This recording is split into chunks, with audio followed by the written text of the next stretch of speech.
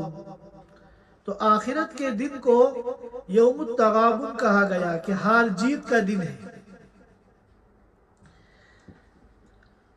در حقیقت جیسا کہ متعدد احادیث صحیحہ سے معلوم ہوتا ہے کہ اللہ تعالیٰ نے ہر انسان کے لیے ایک گھر جنت میں بنا رکھا ہے اور ہر انسان کے لیے ایک گھر اور ایک ٹھکانہ جہنم کے اندر بنا رکھا ہے۔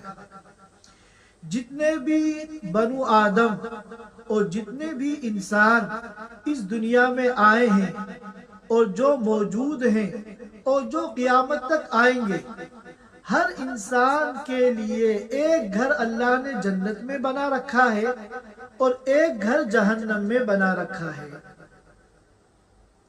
پھر روایتوں سے معلوم ہوتا ہے کہ جب جنتی حساب و کتاب کے بعد جنت کے اندر اپنے گھر میں چلے جائیں گے تو جہنم میں جو ان کے لیے گھر تعمیر ہوا تھا وہ ان کو لے جا کر دکھلایا جائے گا کہ دیکھو، اگر تم دنیا کے اندر ایمان اور اعمال والی زندگی نہ گزارتے،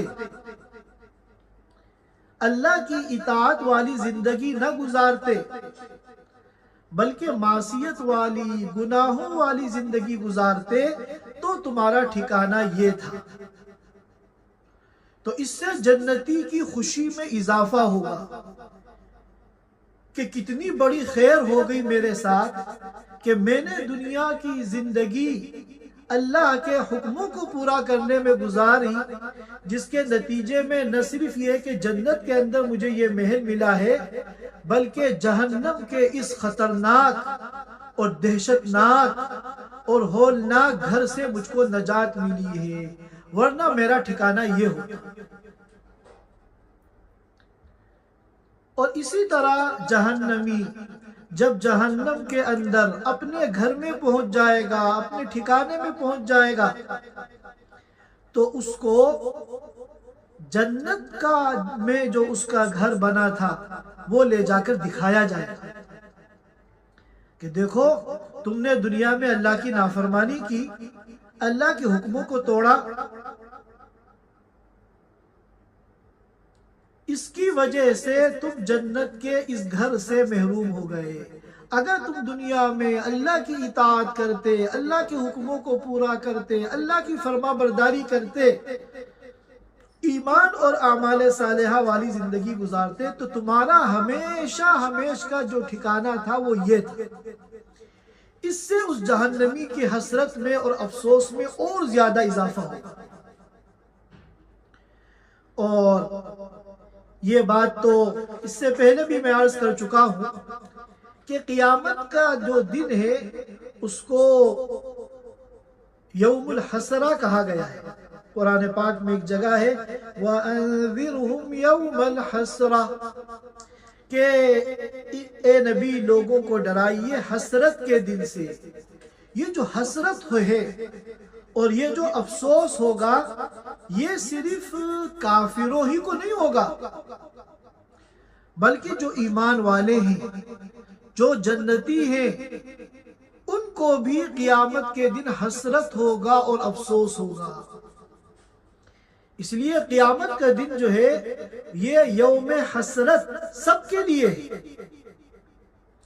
جہنمیوں کو تو اس لیے ہوگا کہ انہوں نے پوری زندگی اللہ کے حکموں کو توڑا، اللہ کی نافرمانی میں گزاری، اور آج جہنم جیسی خطرناک جگہ اور ہولناک جگہ ان کا ٹھکانہ بن گئی، جہاں 2-4 دن 2-4 سال نہیں بلکہ ہمیشہ ہمیشہ رہنا ہے، خالدین فیہا ابدا۔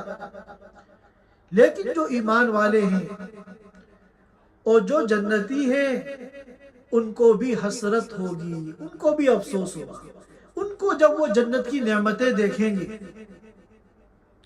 اور جنت کی خوبصورتی دیکھیں گے اور جنت کے مزے دیکھیں گے تو ان کو یہ افسوس ہوگا کہ ہم نے دنیا کی زندگی میں اللہ تعالیٰ کی اور زیادہ عبادت کیوں نہیں کی۔ ہم اس سے زیادہ اللہ کی اطاعت کر سکتے تھے، ہم اس سے زیادہ اللہ کی عبادت کر سکتے تھے۔ جیسا کہ حدیث پاک میں آتا ہے، اللہ کے رسول صلی اللہ علیہ وسلم نے فرمایا کہ جو شخص کسی مجلس میں بیٹھا اور اس مجلس میں اس نے اللہ کا ذکر نہیں کیا تو یہ مجلس قیامت کے دن اس کے لیے باعث حسرت ہوگی۔ اس کو اس دن افسوس ہوگا کہ میں نے اتنا وقت ضائع کیا ہے اپنی زندگی کے اندر۔ اگر میں اس وقت میں درود شریف پڑھ لیتا، اگر اس وقت میں استغفار کر لیتا، اگر اس وقت میں تیسرا کلمہ پڑھ لیتا، یا اس وقت میں کوئی بھی اللہ کا نام لے لیتا تو آج یہاں مجھے کتنا اس کا فائدہ ہوتا۔ تو قیامت کے دن حسرت سب کریں گے، جہنمی بھی کریں گے اور ایمان والے بھی کریں گے، اور دونوں کی حسرت کی اور افسوس کی جو نوعیت ہے وہ الگ ہے، مختلف ہے۔ تو اسی لیے قیامت کے دن کو یوم التغابن کہا گیا ہے کہ یہ حسرت کا دن ہے۔ ہر ایک کو حسرت ہوگی، افسوس ہوگا، ندامت ہوگی۔ جہنمیوں کو جہاں یہ افسوس ہوگا کہ کاش ہم دنیا کی زندگی میں اپنی منمانی کے بغیر اللہ کی اطاعت کر لیتے تو آج ہمیں یہ جہنم کا منہ نہ دیکھنا پڑتا۔ وہی ایمان والوں کو ہم نے دنیا کی اس زندگی میں جو 1 منٹ بھی ضائع کیا ہے، آج کل تو ہمارے پاس موبائل ہے، گھنٹوں ہمارا یہ موبائل کے اندر ضائع ہو جاتے ہیں۔ یہ جتنی مجلسیں ہماری ایسی گزر رہی ہیں جو لایانی میں ضائع ہو رہی ہیں، اور ہم نے اس پوری مجلس میں اللہ کا نام نہیں لیا، اللہ کا ذکر نہیں کیا، اپنے نامہ اعمال کے اندر کوئی اضافہ نہیں کیا، تو یہ ساری مجلسیں اور یہ سارے اوقات قیامت کے دن ہمارے لیے حسرت اور افسوس کا باعث ہوں گے۔ لہٰذا اگر قیامت کے دن کے افسوس سے اور حسرت سے ہمیں بچنا ہے تو آج ہمیں اللہ نے موقع دے رکھا ہے، ہمارے پاس وقت بھی ہے، ہمارے پاس صحت بھی ہے، اور ہم زیادہ سے زیادہ نیک اعمال کر کے اپنی آخرت کو زیادہ سے زیادہ کامیاب بنا سکتے ہیں۔ کیونکہ قیامت کے دن جو ہے صرف نیکیاں کام آئیں گی، قیامت کے دن صرف نیکیاں کام آئیں گی۔ جو کچھ ہم دنیا کماتے ہیں اور جو کچھ ہم دنیا حاصل کرتے ہیں، جب لاد چلے گا بن جا رہا سب ٹھاٹ پڑا رہ جائے گا، سب کچھ یہاں چھٹ جائے گا۔ جو دنیا کے بڑے بڑے ٹاپ 10 کے مالدار ہیں، جس دن آنکھ بند ہوگی ساری دولت ان کی یہاں رہ جائے گی، اور باقی رہنے والی کیا چیز ہے؟ والباقیات الصالحات، باقی جو رہنے والی چیز ہے وہ نیک اعمال ہیں۔ اور اگر وہاں حساب کتاب کے اندر، حقوق العباد کے اندر کہیں کچھ مشکل پیش آئی تو دنیا کے کام تو ہم ڈالر اور ریال اور روپے سے بناتے ہیں، وہاں نہ دینار ہے نہ درہم ہے، وہاں تو یہی نیکیاں ہیں، یہی وہاں کا آخرت کا سکہ ہے، یہی وہاں پر چلتا ہے۔ وہاں اسی نیکیوں کو دے کر ہم اپنے معاملات کو حل کریں گے۔ لہٰذا ہم لوگوں کو چاہیے زیادہ سے زیادہ نیکیاں ہم کریں اور اپنے اوقات کو نیک کاموں کے اندر، اللہ کی عبادت کے اندر، ذکر میں اور تسبیحات کے اندر مشغول کریں۔ جو بھی ہمارا وقت اس زندگی کا ضائع ہوگا، قیامت کے دن ہمیں افسوس ہوگا۔ بخاری شریف کے اندر روایت ہے، اللہ کے رسول صلی اللہ علیہ وسلم نے فرمایا کہ دنیا میں اگر تمہارے اوپر کسی کا حق ہے تو دنیا ہی میں یا تو اس حق کو ادا کر دو یا اس حق کو معاف کرا لو۔ جو بھی کچھ حقوق تمہاری گردن پہ ہیں کسی کے، اس کو دنیا ہی میں یا تو ادا کر لو یا معاف کرا لو، ورنہ قیامت کے دن نہ دینار ہے اور نہ درہم ہے، وہاں تو تمہیں نیکیاں دینی پڑیں گی۔ لہٰذا یہ بات میں پہلے بھی عرض کر چکا ہوں کہ ہماری دو ذمہ داریاں ہیں۔ ایک تو ہم اپنے اعمال میں زیادہ سے زیادہ نیکیاں اکٹھا کرنے کی کوشش کریں۔ نیکیاں جو ہمارے نامہ اعمال میں زیادہ سے زیادہ اکٹھا ہوں گی، وہ حقوق اللہ سے ہوں گی، یعنی عبادات سے ہوں گی، تلاوت سے ہوں گی، ذکر و تسبیح سے ہوں گی، دعا درود سے ہوں گی، اللہ کی اطاعت سے ہوں گی۔ اور دوسری ذمہ داری ہماری ہے کہ ہم ان نیکیوں کی حفاظت بھی کریں۔ نیکیوں کی جو حفاظت ہوگی وہ حقوق العباد کی ادائیگی سے ہوگی۔ اگر ہماری معاشرت خراب ہے، اگر ہمارے اخلاق خراب ہیں، اگر ہمارے معاملات خراب ہیں، تو ساری جو ہماری زندگی بھر کی عبادات ہیں وہ چند حقوق کی ادائیگی کے اندر مائنس ہو جائیں گی۔ لہٰذا دونوں کاموں کو کرنا ہے، دونوں ذمہ داریوں کا ہمیں احساس کرنا ہے۔ زیادہ سے زیادہ نیکیاں اکٹھی کریں، خوب اللہ کی عبادت کریں، اور پھر ان نیکیوں کی حفاظت کریں، اپنے معاملات کو صحیح کریں، اپنے اخلاق کو ٹھیک کریں، اپنی معاشرت کو ٹھیک کریں۔ ہمارا دو پیسہ کسی کی طرف چلا جائے کوئی مشکل نہیں، لیکن کسی کا ناحق ایک پیسہ ہماری طرف نہیں آنا چاہیے۔ اب ہم ان آیات مبارکہ کا ترجمہ کر لیتے ہیں۔ یہ تو ہماری ساری جو گفتگو ہے وہ لفظ تغابن پر ہے، جو اس سورت کا نام ہے۔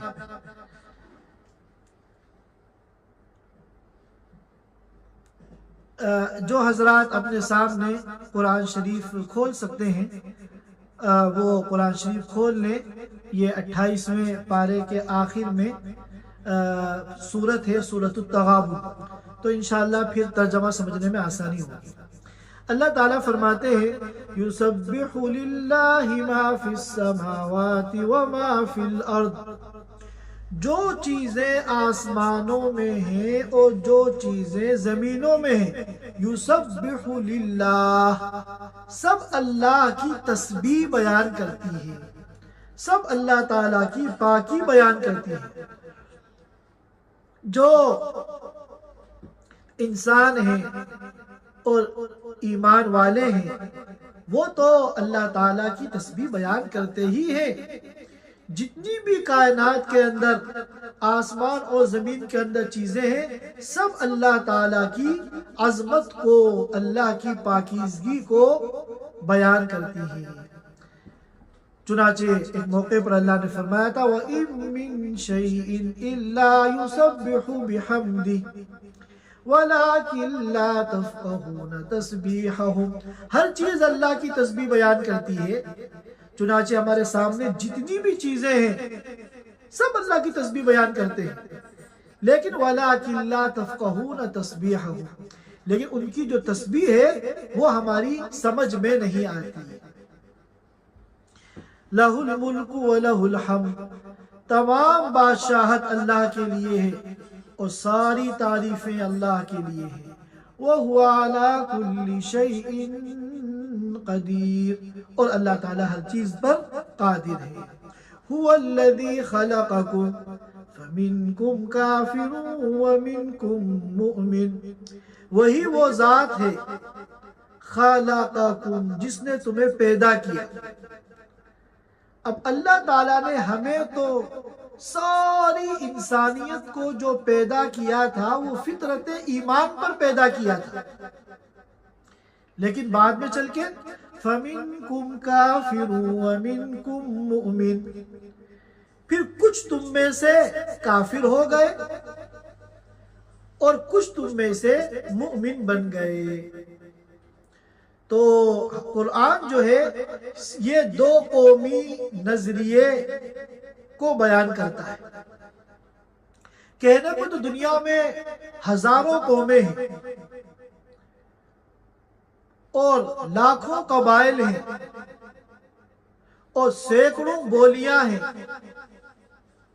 اور دسیوں رنگ و نسل کے لوگ ہیں، لیکن اللہ تعالیٰ کے نزدیک دو قومی نظریے ہیں۔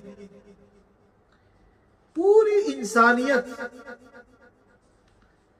دو حصوں میں تقسیم ہے۔ فَمِنْكُمْ کافر، ایک طبقہ ہے کفار کا، وَمِنْكُمْ مُؤْمِن، اور ایک طبقہ ہے ایمان والوں کا۔ اللہ تعالیٰ جب کسی کو پیدا کرتے ہیں دنیا میں، چاہے وہ مسلم گھرانے میں پیدا ہو چاہے غیر مسلم گھرانے میں پیدا ہو، جب بچہ پیدا ہوتا ہے تو اپنی فطرت پر ہوتا ہے، اور فطرت جو ہے وہ انسان کی دین اسلام ہے۔ فطرت دین اسلام کیوں ہے؟ کیونکہ اللہ تعالیٰ نے ایک موقع پر تمام بنو آدم کو اکٹھا کیا تھا۔ آدم علیہ السلام سے لے کر قیامت تک آنے والے آخری انسان تک سب کو اللہ تعالیٰ نے اکٹھا کیا، اور جو بھوری چوٹی ہوتی ہے چھوٹی چھوٹی، اس کے بقدر ہر انسان کا جسم تھا۔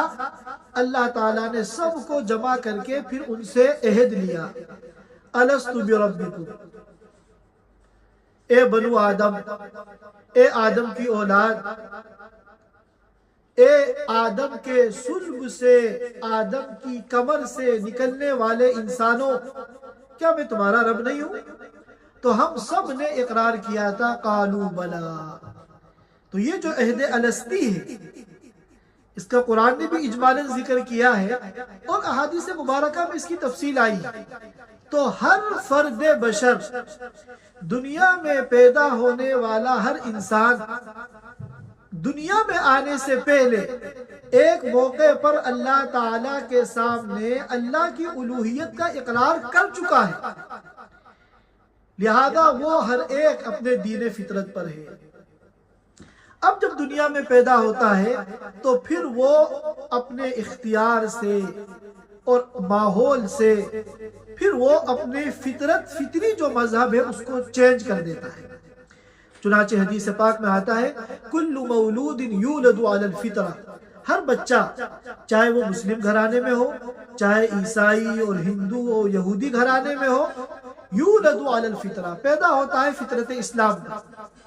فَأَبَوَاهُ يُهَوِّدَانِهِ أَوْ يُنَصِّرَانِهِ أَوْ يُمَجِّسَانِهِ، بعد میں پھر اس کے ماں باپ یا تو اس کو یہودی بنا دیتے ہیں، یا عیسائی بنا دیتے ہیں، یا مجوسی بنا دیتے ہیں۔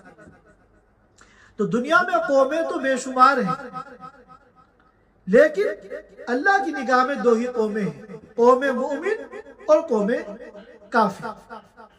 اسی کو دوسرے الفاظ میں کہیں مسلم اور غیر مسلم۔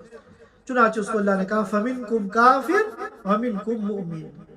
یہی وجہ ہے کہ ایمان والوں کے اندر جو قومی تعصب ہوتا ہے، اللہ کے رسول صلی اللہ علیہ وسلم نے وہ سارے تعصب کے بتوں کو توڑا، کہ یہ جو رنگ و نسل کا تعصب ہے، قبیلے کا تعصب ہے، خاندان کا تعصب ہے، حسب نسب کا تعصب ہے، یہ جتنے تعصب کے بت ہیں سب کو اللہ کے رسول صلی اللہ علیہ وسلم نے توڑا، اور پوری امت کو کہا کہ پوری امت مسلمہ ایک برادری ہے، اور قرآن نے اعلان کر دیا انما المؤمنون اخوہ کہ تمام ایمان والے آپس میں بھائی بھائی ہیں۔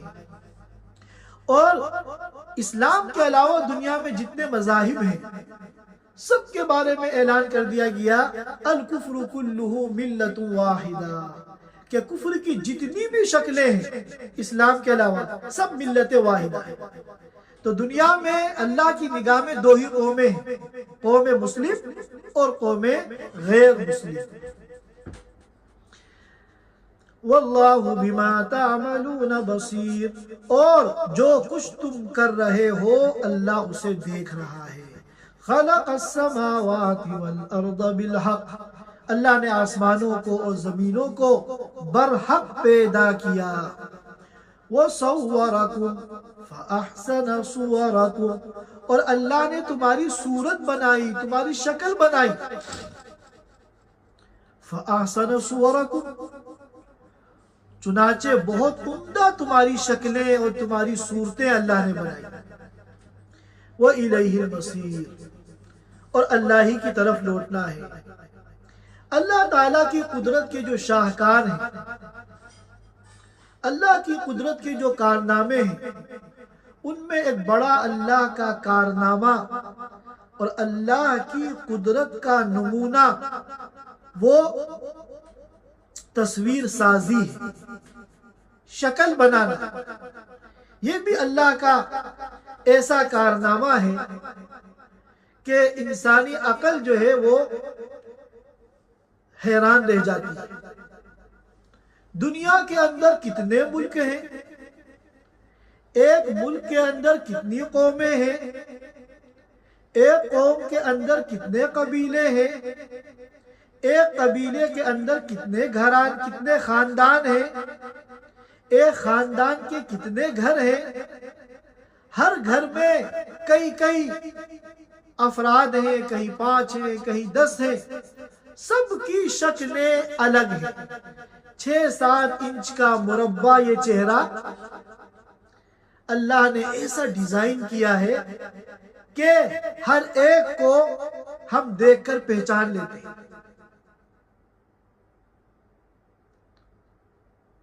اتنی لاکھوں کروڑوں اربوں انسانوں کی اللہ نے شکلیں بنائی، اور 6 انچ کے مربع چہرے کے اندر اللہ تعالیٰ نے ایسا فرق کر دیا کہ ہم آسانی کے ساتھ اپنے جان پہچان والے لوگوں کو پہچان لیتے ہیں، ان کے درمیان آسانی کے ساتھ ہم فرق کر لیتے ہیں، تمیز کر لیتے ہیں۔ یہی وجہ ہے کہ یہ اللہ تعالیٰ کی قدرت کا ایسا شاہکار ہے کہ اللہ کے ناموں میں سے ایک نام ہے المصور، تصویر بنانے والے، شکل بنانے والے۔ اس کے بعد فرمایا یعلم ما فی السماوات والارض، جو آسمان و زمین میں ہے وہ بھی اللہ جانتے ہیں۔ وَيَعْلَمُ مَا تُسِرُّونَ وَمَا تُعْلِنُونَ، اور جو تم چھپاتے ہو اور جو تم ظاہر کرتے ہو وہ بھی سب اللہ جانتے ہیں۔ واللہ علیم بذات الصدور، اور اللہ تعالیٰ تو دلوں کے رازوں کو جانتے ہیں۔ آپ کے دل میں کیا چل رہا ہے، آپ کے من میں کیا چل رہا ہے، وہ بھی اللہ جانتے ہیں۔ پھر فرمایا أَلَمْ يَأْتِكُمْ نَبَأُ الَّذِينَ كَفَرُوا مِن قَبْلِ، کیا آپ لوگوں کے پاس ان لوگوں کے قصے اور ان لوگوں کے حالات نہیں آئے جنہوں نے پہلے کفر کیا؟ پچھلے زمانوں میں جنہوں نے کفر کیا، کیا ان کے حالات آپ لوگوں کو تک نہیں پہنچے؟ فَذَاقُوا وَبَالَ أَمْرِهِمْ، جنہوں نے پچھلے زمانوں میں کفر کیا، فَذَاقُوا وَبَالَ أَمْرِهِمْ، اور اپنے اعمال کی سزا کو چکھا۔ وَلَهُمْ عَذَابٌ أَلِيمٌ، اور یہ سزا تو دنیا کی تھی، آخرت میں کیا ہے؟ وَلَهُمْ عَذَابٌ أَلِيمٌ، ان کے لیے دردناک عذاب ہے۔ اور یہ کیوں ہے؟ دنیا میں بھی ان کو مزہ چکھایا گیا عذاب کا، اور آخرت کے لیے بھی دردناک عذاب ان کے لیے تیار ہے. یہ کیوں ہے؟ ذَلِكَ بِأَنَّهُ كَانَتْ تَأْتِيهِمْ رُسُلُهُمْ بِالْبَيِّنَاتِ. یہ اس وجہ سے کہ ان کے پاس ان کے رسول آتے تھے بالبینات، روشن دلائل لے کر. فقالو، تو یہ رسولوں کو دیکھ کے کیا کہتے تھے؟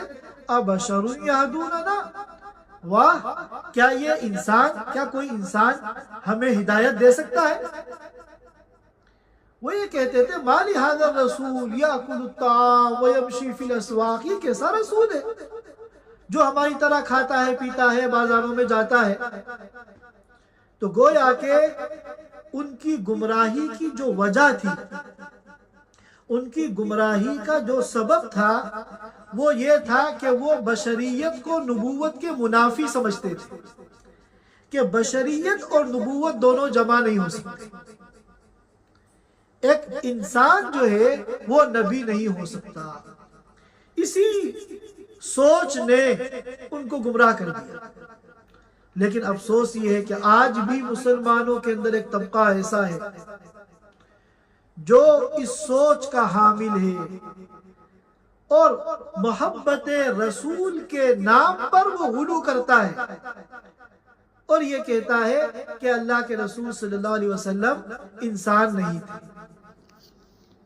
آپ کی بشریت کا انکار کرتا ہے اور کہتا ہے کہ حضور تو نور تھے، بشر نہیں تھے.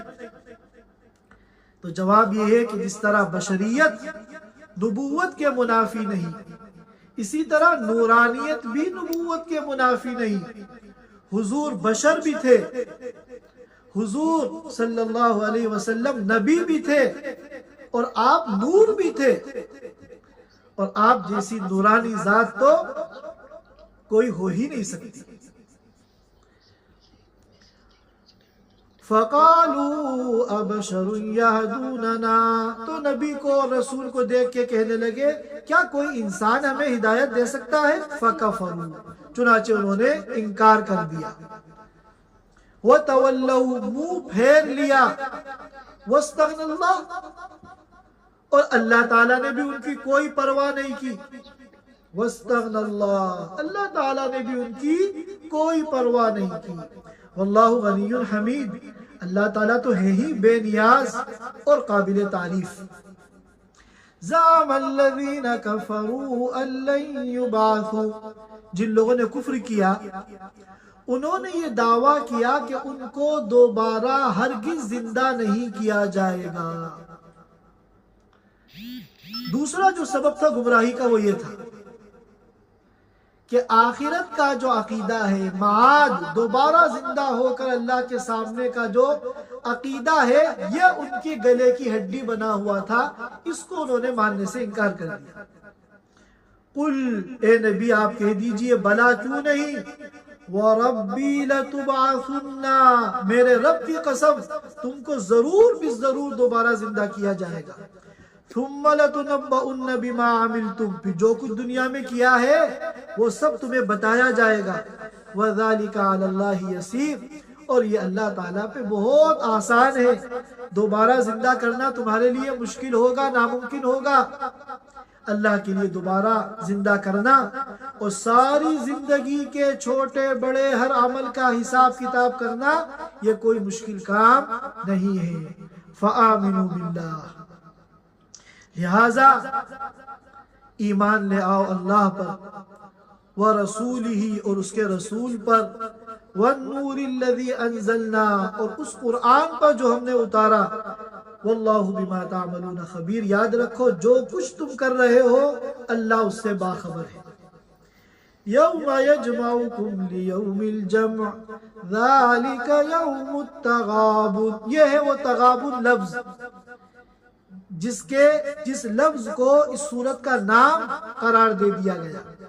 یوم یجمعکم، جس دن اللہ تم کو جمع کرے گا روز محشر میں. ذالک یوم التغابن، وہ ہوگا ہار جیت کا دن، وہ ہوگا ہار جیت کا دن.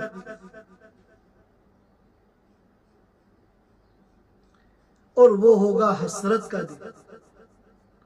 وَمَن يُؤْمِن بِاللَّهِ، اور جو ایمان لائے گا اللہ پر، وَيَعْمَلْ صَالِحًا، نیک عمل کرے گا، يُكَفِّرْ عَنْهُ سَيِّئَاتِهِ، تو اللہ اس کے گناہوں کو جو بتقاضائے بشریت تھوڑے بہت چھوٹے موٹے گناہ ہو جائیں گے، اللہ اس کو معاف کر دے گا، دور کر دے گا، اور اس کو داخل کرے گا ان جنتوں میں جن کے نیچے سے نہریں بہتی ہیں، خالدین فیہا ابدا، جن میں وہ ہمیشہ رہے گا، ذالک الفوز العظیم، یہی اصل کامیابی ہے، یہی بڑی کامیابی ہے۔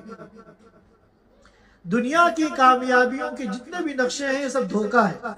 اصل کامیابی کیا ہے؟ کہ انسان جہنم سے بچ کر جنت میں جانے والا بن جائے، بس یہی سب سے بڑی کامیابی ہے اور یہی حقیقی کامیابی ہے۔ فَمَنْ زُحْزِحَ عَنِ النَّارِ، جس کو جہنم سے دور کر دیا گیا، وَأُدْخِلَ الْجَنَّةَ فَقَدْ فَازَ، اور جنت میں داخل کر دیا گیا، فَقَدْ فَاز، تو یقیناً وہ کامیاب ہو گیا۔ وَمَا الْحَيَاةُ الدُّنْيَا إِلَّا مَتَاعُ الْغُرُورِ، اور دنیا کی جو زندگی ہے، اور دنیا کی جو چمک دمک ہے، اور دنیا کی جو رعنائیاں اور آسائشیں ہیں، وَمَا الْحَيَاةُ الدُّنْيَا إِلَّا مَتَاعُ الْغُرُورِ، یہ دھوکے کا سامان ہے۔ یہ سب چیزیں حاصل کرنے کو ہم کامیابی سمجھتے ہیں، یہ ہماری سمجھ کا دھوکہ ہے۔ اس کے بعد فرمایا والذین کفروا، وہ لوگ جنہوں نے کفر کیا، وکذبوا بآیاتنا، ہماری آیتوں کو جھٹلایا، اولئک اصحاب النار، وہ جہنمی ہیں، خالدین فیہا، جہاں وہ ہمیشہ رہیں گے، وبئس المصیر، اور کیا ہی برا ٹھکانہ جہنم ہے۔ اللہ تعالی ہم سب کو حقیقی کامیابی عطا فرمائے اور جہنم سے بچا کر اللہ تعالی ہم سب کو جنت کا مستحق بنائے۔ وآخر دعوانا الحمدللہ رب العالمین۔ Thanks for watching. Don't forget to like, comment, share and subscribe to Al Wahid channel.